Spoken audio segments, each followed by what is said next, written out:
Oui, bien sûr.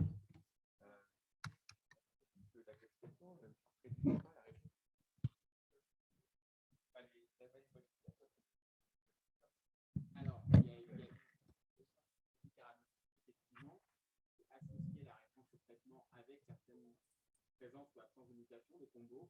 Modifier les gènes, c'est essentiellement SXL1, T2, N3A. Alors, ça tombe bien, c'est les gènes les plus fréquemment mutés dans ce cas. C'est pour ça que c'est un peu fou, c'est pas pris en compte dans la classique. Effectivement, on sait que les patients qui répondraient le mieux aux agents hypométhylant, d'un point de vue réponse clinique, amélioration de ralentissement de l'évolution postnatale, ces patients qui seraient mutés T2 et pas mutés à SXL1, un des premiers papiers, que vous avez montré, c'est un papier Raphaël, il y a 10 ans maintenant, je veux dire, qui a été confirmé par des analyses positives pour ces patients avec et on a de meilleures choses pour c'est vraiment sur ces traitements-là. Après, on sait que là, dans les mutants C3B1, on a des facilités, donc on sait que ça marche bien. Donc, mais pour avoir un lien entre les mutations et les traitements, en tout cas, en creux, on peut dire que malheureusement, les traitements qu'on a, y compris la greffe, n'effacent pas la valeur pronostique des scores actuellement, ce qui est un peu regrettable. Ce n'est pas très bon signe sur la qualité des traitements quand on n'efface pas la valeur pronostique des mutations. Donc, je laisse la parole à Raphaël Xixon qui va nous parler d'évolution clonale de l'hématopoïèse. Bonjour à tous. Là, c'est à peu près le cours qui n'aura aucun impact sur vos pratiques cliniques pendant les 5 années à venir, donc vous pouvez vous détendre, etc. Donc, c'est très facile. L'évolution clonale des syndromes myélodysplasiques, c'est écrit dans tous les livres. C'est une maladie clonale de la cellule souche hématopoïétique. Donc, c'est facile. Il doit y avoir une mutation qui fait l'hématopoïèse clonale, puis 2 mutations qui fait le SMD, c'est le faible risque. 3, c'est le SMD de haut risque. Et 4, c'est les LAM. Ça, c'est si on n'avait pas réussi à rallumer le rétroprojecteur à temps, on aurait dû s'en arrêter là. OK. Donc derrière ça, il y a 2 notions. Il y a la notion qu'il va y avoir une accumulation d'événements génétiques. Je vais grossir le trait sur le centrisme génétique de ma présentation, essentiellement pour faire un numéro duo avec l'intervention de Michel après, qui vous montrera que la génétique, on s'en fiche complètement. Et le deuxième élément qui est fondamental, c'est que notre terrain de jeu pendant cette présentation, ça va être le compartiment des cellules souches hématopoïétiques. OK. En fait, il faut bien se rendre compte que la recherche est extraordinairement tributaire des outils méthodologiques qu'elle emploie. Et donc, en fait, il y a beaucoup des choses que je vais vous présenter qui sont revisitées au fur et à mesure qu'on dispose de nouveaux joujoux, tous plus coûteux que les générations précédentes. Alors, d'abord, si on veut étudier cellule par cellule l'architecture clonale dans une hémopathie, on a un outil qui est d'une puissance incroyable puisqu'il a une résolution cellulaire, c'est le bon vieux karyotype. En fait. Donc, évidemment, le principe, la limitation du karyotype, c'est l'échelle des anomalies génétiques que vous considérez, puisque vous regardez des événements sur l'échelle chromosomique. Et si vous voulez faire de la fiche, vous ne pouvez pas regarder tout. Il faut faire quand même une certaine sélection. Donc, oui, on est sur cellules uniques. Non, on n'est pas complètement agnostique, c'est-à-dire qu'on n'est pas capable de regarder toutes les anomalies du génome. Il va falloir se concentrer sur un petit nombre. Et il y a un problème de débit, évidemment, parce que on peut regarder… 20 mitoses une fois, mais bon, bref, vous avez compris. Ensuite, il y a le truc qui était super fashion quand j'étais à votre place. Mine de rien, j'ai les tempes qui commencent à grisonner. On isolait des colonies, on faisait des tests de colonies au laboratoire, donc c'est fastidieux. Et on faisait du séquençage sans guerre. Donc, on a des colonies qui sont dérivées d'une cellule. Ce n'est plus exactement une cellule, mais quand même, c'est dérivé d'une cellule unique. Là aussi, c'était des techniques de séquençage ancienne génération. Et du coup, il fallait faire un petit peu son choix. Et il y avait aussi un problème de débit. Puis est arrivé l'ère du séquençage profond. Vous n'avez plus en fait la possibilité d'étudier des cellules uniques, mais en revanche, vous pouvez regarder tout le génome ou tout l'exome et vous allez jouer sur la profondeur de séquençage, c'est-à-dire le nombre de fois où vous allez lire une séquence du génome pour inférer, mais ça vous demande un petit effort intellectuel, parfois très rigoureux, parfois d'imagination, pour imaginer comment toutes les mutations que vous allez détecter s'imbriquent dans des poupées russes. Puis, on a développé des techniques de séquençage sur cellules uniques. Et là, je ne sais pas si vous vous en rendez compte, mais on vit un bouleversement absolument merveilleux dans la compréhension de l'hématopoïèse, à la fois chez le petit animal, chez l'homme et chez l'homme, parce qu'en combinant la révolution CRISPR, la révolution single cell, on est capable maintenant de faire on va dire, du suivi de destin cellulaire chez la souris, c'est-à-dire je peux prendre une cellule souche hématopoïétique d'une souris et suivre exactement toute sa descendance, qui est devenu un progéniteur, ces fameux MPP234 dont vous a parlé Michaela, puis qui va prendre la voie érythroïde, monocytaire, etc. Je force un peu le trait. Chez l'homme aussi, on peut faire des choses. Il y a beaucoup d'études maintenant où on a révolutionné notre compréhension de l'hématopoïèse humaine grâce au séquençage de colonies, mais là où moi je faisais du sanguin sur 2-3 gènes, maintenant on fait le génome entier.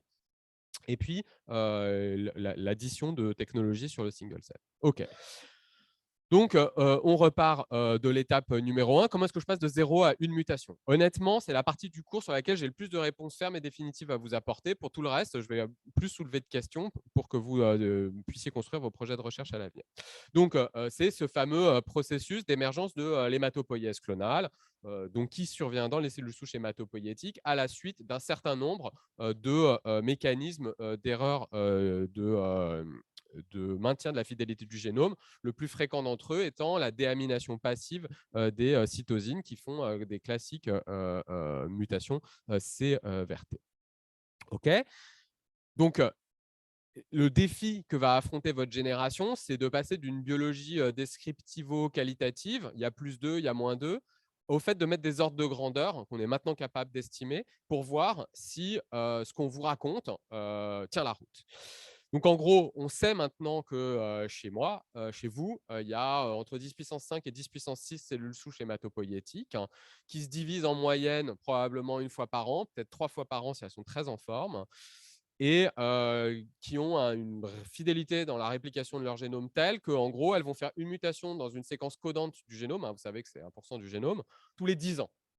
Donc, quand Olivier vous dit tranquillement, il y a 4 mutations codantes dans 120 gènes, donc probablement 40 mutations sur l'ensemble de l'exome, il faudrait s'imaginer que si tout allait au rythme de sénateur de la cellule souche hématopoïétique normale, on ferait un SMD à peu près à l'âge de 400 ans. D'accord ?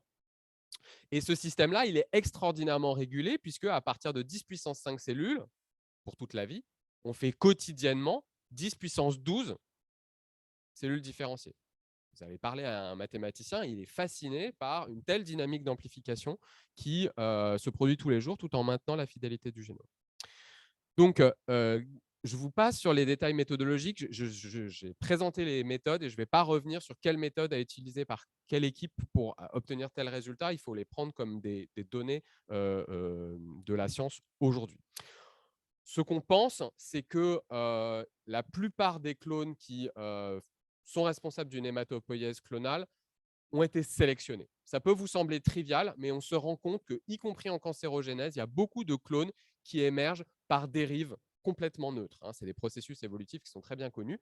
Ce n'est pas le cas pour les hématopoïèses clonales. Ces mutants TET2, DNMT3A, SXL1, etc., ils ont été positivement sélectionnés, même si leur avantage compétitif au sein de la population des cellules souches hématopoïétiques, il est assez faible. Donc, je pense que le topo d'après vous présentera exactement les règles du jeu de la compétition qui s'exerce quotidiennement dans notre hématopoïèse. Moi, je prends toujours la métaphore des chaises musicales, mais en gros, il faut vous imaginer que si on considère que l'avantage compétitif d'une cellule souche mutée, c'est sa probabilité de réussir à s'asseoir au moment où la musique s'arrête par rapport à une cellule souche dont le génome est sauvage, entre guillemets, on va dire qu'elle va 10% plus vite. Donc, vous voyez qu'il faut quand même faut en faire des goûters d'anniversaire pour à chaque fois avoir le gros lot quand on court que, entre guillemets, 10% plus vite.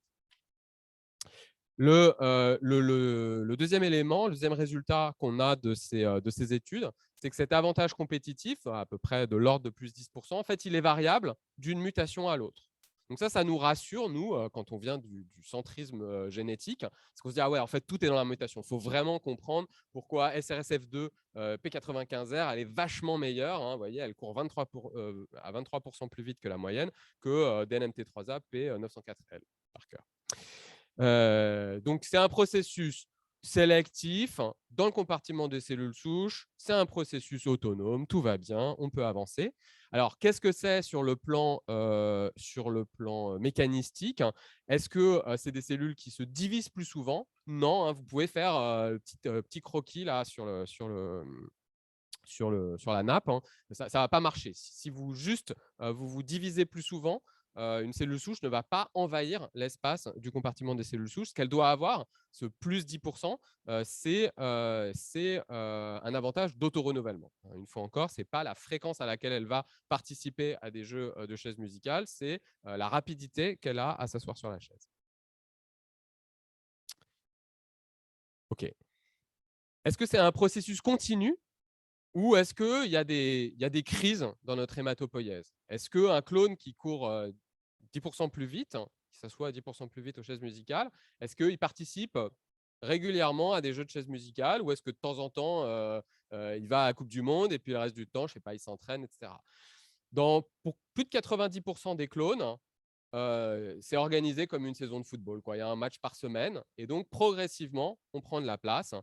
Donc, on va avoir une expansion qu'on peut mesurer, nous, avec la fréquence d'allèle variant, qui va être tout à fait continue au cours du temps. Ça, c'est aussi très rassurant pour le modèle simpliste que je vous ai présenté.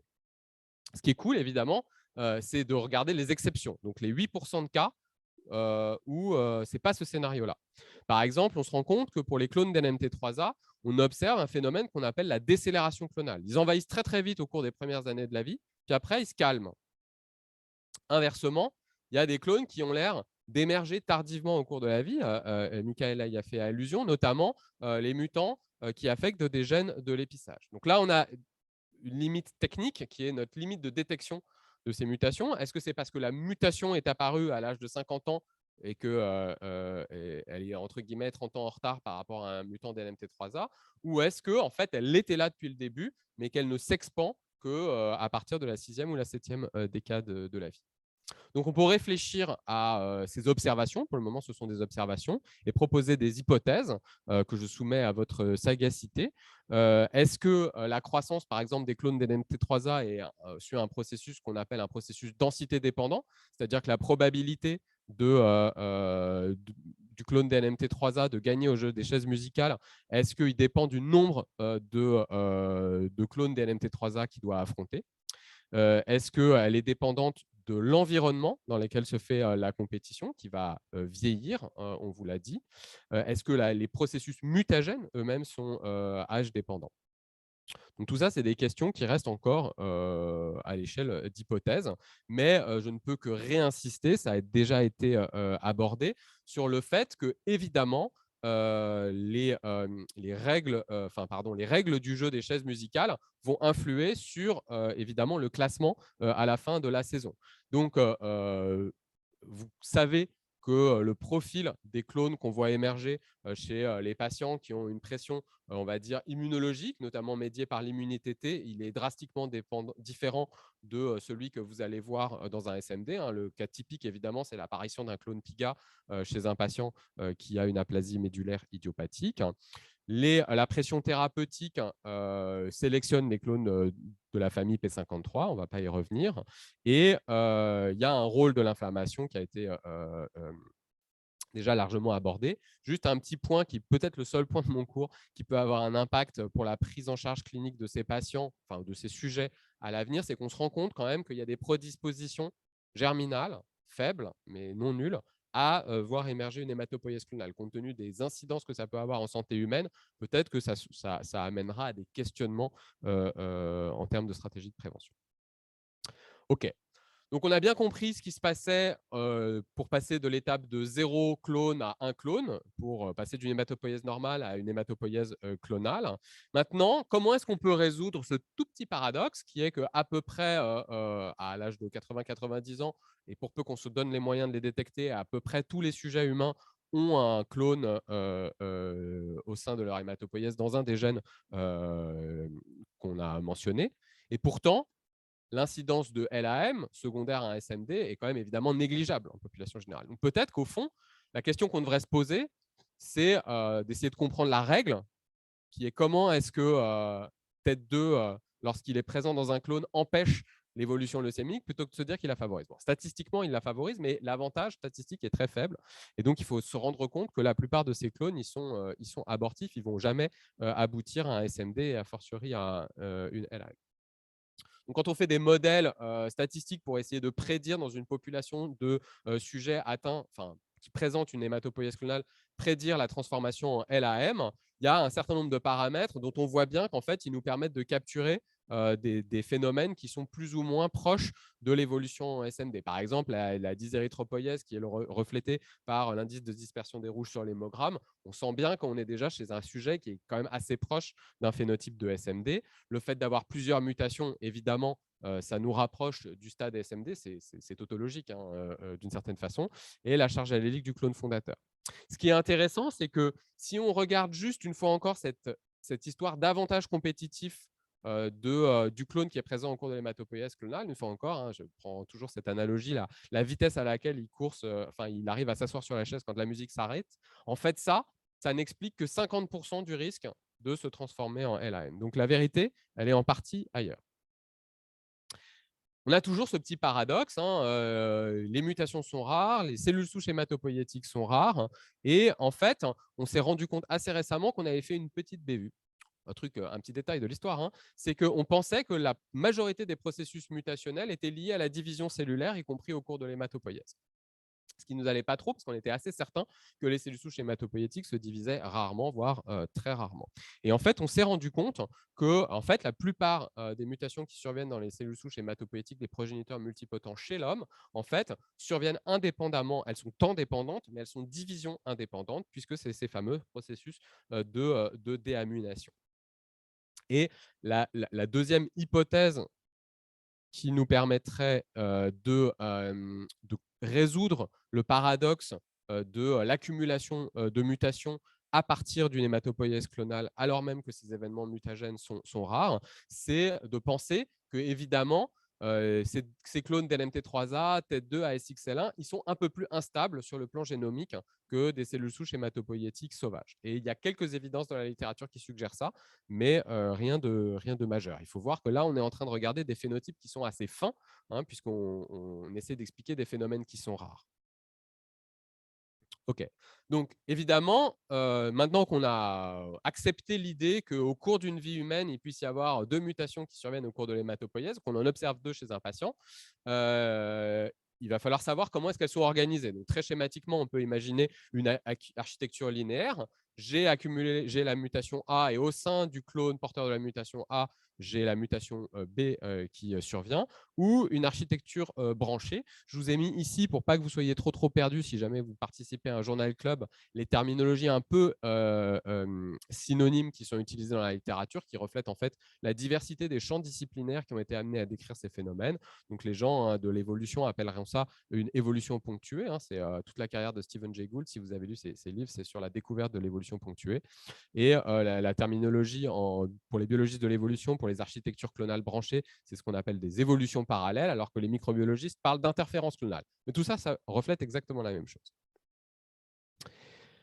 OK. La deuxième partie de ma discussion, c'est la plus ouverte, parce qu'il y a encore un paradoxe que je n'ai pas bien résolu. Peut-être que pour vous, ça n'en est pas un, mais je vois très bien ce jeu de chaises musicales qui va faire que des clones vont prendre l'avantage sur d'autres au sein du compartiment cellules souches. En revanche, ce qui est frappant dans les syndromes myélodysplasiques par rapport au syndrome myéloprolifératif ou par rapport aux gens qui ont simplement une hématopoïèse clonale, c'est que nos patients, ils n'ont pas que une hématopoïèse clonale. Ce qui les définit, c'est les cytopénies. C'est-à-dire qu'il y a un problème au cours de la différenciation cellulaire. Je ne rentre pas dans les détails des mécanismes de ces défauts de différenciation. Est-ce que c'est des biais de différenciation au niveau des progéniteurs? Est-ce que c'est de l'apoptose au niveau des précurseurs? Un mélange de tout ça. Mais en tout cas, on ne peut avoir, à mon sens, un phénotype de SMD que si on a une population de cellules responsable du phénotype qui a à la fois un avantage compétitif dans le compartiment souche et un défaut de différenciation. Donc, comment est-ce qu'on peut expliquer que des anomalies génétiques aient ces deux propriétés? La première hypothèse, enfin le premier scénario, en fait, c'est le mieux étayé, c'est, j'allais dire, l'accident de parcours. C'est la physiopathologie de la délétion 5q. Je surveille quand même le regard de Michaela et d'Olivier pour vérifier que je ne dis pas trop de bêtises. Mais moi, ce que j'en ai compris, c'est que la délétion interstitielle du chromosome 5q va emporter une copie d'un certain nombre de gènes. Et dans la liste des gènes qui sont impliqués, il y a des gènes qui régulent l'autorenouvellement des cellules souches hématopoïétiques, je retire une copie, je cours plus vite aux chaises musicales. Et entre guillemets, accidentellement, j'ai aussi emporté des gènes qui régulent l'érythropoïèse et la mégacariopoïèse. Et donc, je vais avoir le phénotype complet du syndrome 5q-. Et quelque part, j'aurais pu juste me contenter de retirer CSN K1A, peu importe ce que c'est, et j'aurais eu un avantage d'autorenouvellement sans le phénotype myélodysplasique. Donc ça, c'est le scénario le plus simple. C'est, une fois encore, c'est l'addition d'événements génétiques qui sont fortuits, qui sont liés au biais d'instabilité de notre génome. La deuxième hypothèse,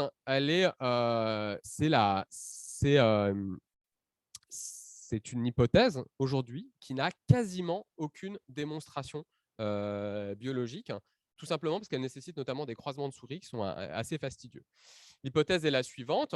Donc, vous prenez un gène comme DNMT3A. Si vous invalidez DNMT3A, vous allez avoir un petit gain d'autorenouvellement dans votre compartiment cellules souches. Et il faut s'imaginer que le fait de rajouter une autre mutation qui est neutre ou délétère sur l'autorenouvellement des cellules souches va induire un effet synergique. La synergie, c'est quand l'effet de AB est supérieur à l'effet de A plus l'effet de B. Il y a un abstract à l'ASH qui montre bien ça, mais il est assez frappant de regarder, de voir que lorsqu'on regarde l'impact sur les cellules souches hématopoïétiques des mutations qui sont finalement les plus spécifiques des syndromes myélodysplasiques, que sont les mutations de gènes de régulation de l'épissage, à l'échelle monogénique, c'est des mutations qui ont plutôt un impact délétère sur l'autorenouvellement des cellules souches hématopoïétiques. Comment est-ce qu'on peut expliquer qu'un sujet qui a une arcie et 70% de son hématopoïèse qui soit le fruit d'un clone SF3B1 si l'impact de SF3B1 tout seul, il est plutôt négatif sur le compartiment des cellules souches hématopoïétiques. Troisième scénario, c'est la dérive neutre. On sait qu'au cours du vieillissement, on perd la diversité de notre répertoire de cellules souches hématopoïétiques. Donc, peut-être qu'à l'échelle, que lorsqu'on est jeune et qu'on fait une hématopoïèse clonale, on est dans un processus qui peut être sélectif, mais que lorsqu'on vieillit, tout simplement par épuisement de notre pool de cellules souches hématopoïétiques, il peut y avoir un mécanisme de dérive où juste au hasard, alors que ce clone-là, il n'était pas forcément meilleur que les autres, juste parce qu'il était là, il va pouvoir, entre guillemets, prendre de la place. Donc là, il n'y a pas d'évidence directe de ce mécanisme-là. La seule chose qu'on sait, pour sûr, c'est la perte de diversité des CSH au cours du vieillissement humain. Et la quatrième hypothèse, qui est je dirais, supporté par des modèles murins et des modèles mathématiques, mais pour lesquels on n'a pas encore de mécanisme physiopathologique précis, c'est l'idée qu'il y aurait un rétrocontrôle qui soit clone spécifique. Très bizarre. C'est l'idée de se dire qu'une mutation ponctuelle dans une souche hématopoïétique va induire un défaut de différenciation et que quelque part, ce défaut de différenciation va induire un rétrocontrôle sur le compartiment souche qui va induire l'expansion de ce clone-là. Donc ça, c'est un scénario qui est théorique aujourd'hui, qui est modélisé, mais qui n'est pas encore validé sur le plan scientifique. Et en tout cas, ce constat qui est trivial de se dire que les SMD, c'est une maladie où des anomalies génétiques induisent à la fois un avantage d'autorenouvellement dans nos compartiments souches et un défaut de différenciation, à mon sens, ce constat-là, il faut essayer de le comprendre parce qu'il est, une fois encore, pas simple, pas si simple que ça à expliquer. Je pense que c'est vraiment le nœud gordien de la compréhension de la progression des hématopoïèses clonales en syndrome myélodysplasique. Tant qu'on n'aura pas bien compris ça, on sera un peu bloqué dans notre compréhension. OK, maintenant, on a un SMD, on a accepté, et il reste à savoir ce qui va se passer au cours de son évolution en LAM. Ça, c'est quelque chose qu'on est un peu plus capable d'étudier. C'est évidemment c'est faisable maintenant pour les gens qui ont des grandes cohortes de prendre une cohorte de sujets sains, d'identifier les hématopoïèses clonales. C'est beaucoup plus compliqué de prendre des gens qui ont une hématopoïèse clonale, parce qu'il faut en prendre un grand nombre pour repérer la transition vers un SMD. En revanche, étudier la transition SMD vers LAM, c'est un peu plus facile. Je ne vais pas rentrer dans les détails. Vous avez juste compris que ça se traduisait par une augmentation de la diversité des clones dans notre moelle par des processus d'expansion linéaire et de branchement lorsqu'il y a deux mutations différentes qui apparaissent à partir d'un même clone. Et les seuls messages que je voudrais vous donner autour de cette diversité clonale, c'est qu'il faut bien comprendre que quand on vous dit hétérogénéité clonale, diversité clonale, des trucs qu'on entend même maintenant à la visite de temps en temps, Ouais. Euh, Peut-être pas tout le temps. Voilà. Il faut se rendre compte qu'il ne faut pas mélanger un certain nombre de choses. Donc, il y a la diversité au sein d'un échantillon. Il y a évidemment la diversité interindividuelle, ça qui en général ne concerne pas trop. Et il y a une diversité qu'on n'apprécie absolument pas dans les processus hématopoïétiques, qui est la diversité interrégionale. Si vous faisiez un mélogramme dans chaque osselon, est-ce que vous trouveriez exactement la même architecture clonale? On n'a aujourd'hui aucune idée de l'impact de ces différentes dimensions de la diversité clonale intra-échantillon sur le devenir des patients SMD. Il y a quelques études qui ont été faites dans les LAM. J'ai immodestement reproduit celles que nous, on a menées, mais il y en a d'autres qui suggèrent que non seulement le nombre d'espèces, c'est-à-dire le nombre de clones que vous avez dans votre moelle osseuse, a un impact pronostic. Ça, c'est aussi établi dans les syndromes myélodysplasiques. La répartition entre la taille de ces clones, savoir si c'est grave d'avoir un clone qui est dominant par rapport aux autres ou de savoir si ils sont équitablement répartis. Ça, c'est démontré dans les LAM, mais il n'y a pas encore, à ma connaissance, de données robustes dans les syndromes myélodysplasiques. Enfin, dernier élément d'information, si j'en ai encore le temps. Donc, on était un peu sorti du tunnel au moment où on étudiait la transition des SMD de faible risque vers SMD de haut risque. Ce qui a été beaucoup étudié, c'est la transition d'un SMD de haut risque vers une LAM.